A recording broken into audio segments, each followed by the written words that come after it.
GoKarunaNidhi Part-10 Section 1 General Considerations Continued.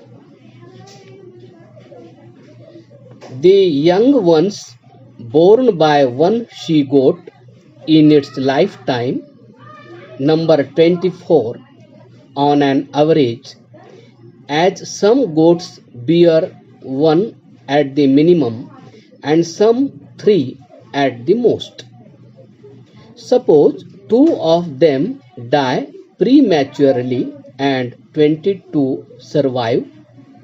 Of these, 12 female goats can provide one meal each to 25,920 people.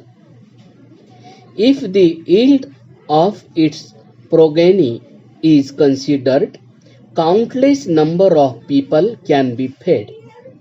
Even he-goats are used for transporting goods, etc.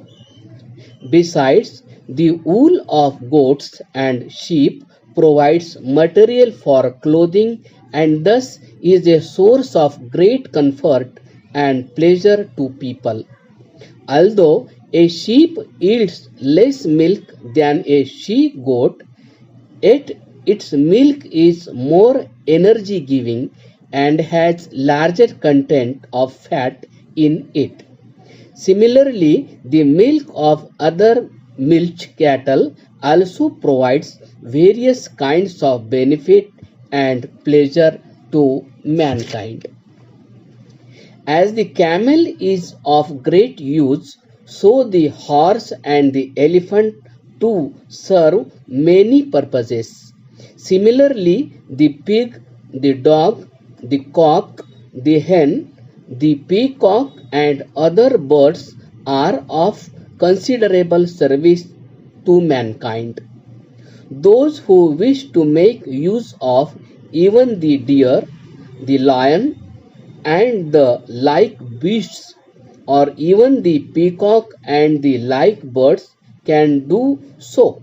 But each one of these animals and birds will have to be protected progressively according to the need of the time. At the moment, the main object of this treatise is the protection of the cow, which is a highly useful animal. There are only 2 ways of protecting the life of men and the like creatures and of promoting their well-being as a whole: their comfort, knowledge, physical strength, vitality, etc. One is food and the other is clothing. In the absence of the first, man and the like creatures will perish, and without the second, a lot of hardships will have to be faced. Look at the animals feed on chaff, grass, straw, leaves, fruit, flower, etc. and give us in return valuable nectar-like nutriments such as milk, etc. They draw the plough and pull the cart, etc. and produce varied kinds of food, which in turn makes man healthy by promoting his intellect, strength and prowess. They love and trust us as our children and friends do. Stay fast where they are tethered. Move whither we want them to move. Move off at a word or signal. Come close to us when beckoned to come. Run to their master for shelter and protection at the sight of a killer or beast of prey such as a tiger.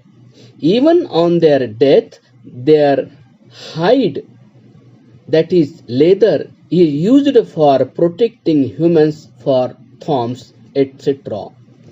They graze in the jungle but come to there at the appointed time for yielding milk for their young ones and their masters. They do their best with their body and mind for the protection of their masters. Whatever they have is all of the comfort of man, whether the ruler or the ruled. Who can be more treacherous, more malevolent, more maleficent, and more sinful than those who, just to fill their own belly, cause immense damage to the whole world by slaying these highly useful and beneficial animals? It is for this reason that God, the Supreme Being, has given a commandment right in the first hymn of the Yajurveda. Agnya-yajamanasya pashun pahi, which means, O man, never kill these animals.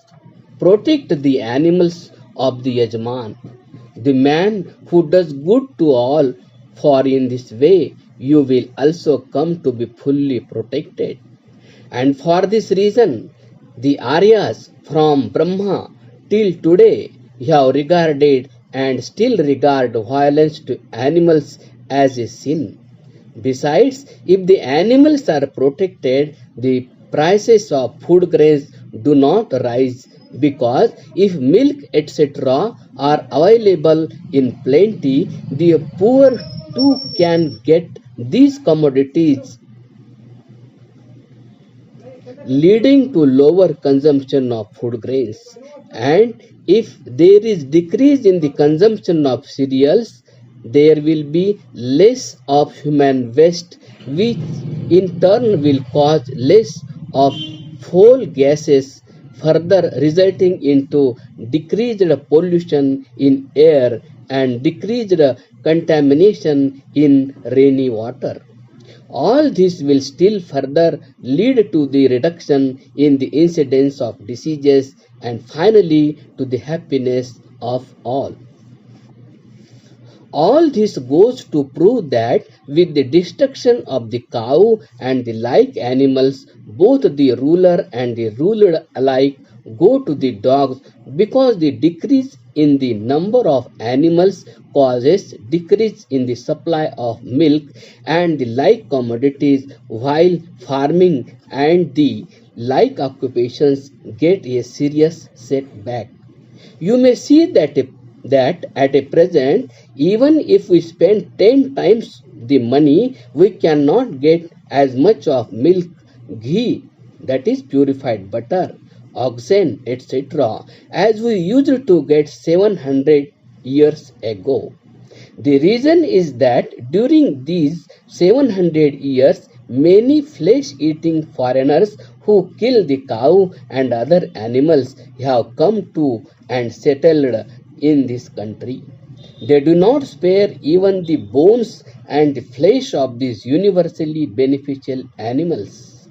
Naste mule naiv patra na pushpam, that is, when the very root is cut, there is neither leaf nor flower. When the cause is destroyed, wherefore will the effect not be destroyed? Flesh eaters, would you spare even the human flesh or not, when after some time the animals are not available? O Almighty, why don't you have mercy on these innocent animals which are being killed for no fault of theirs? Don't you love them? Have you closed the doors of your justice on them? Why don't you hear their cries and care to deliver them from pain?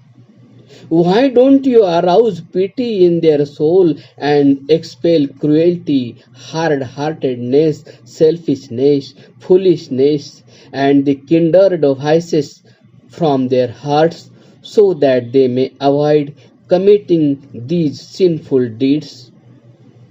Continued.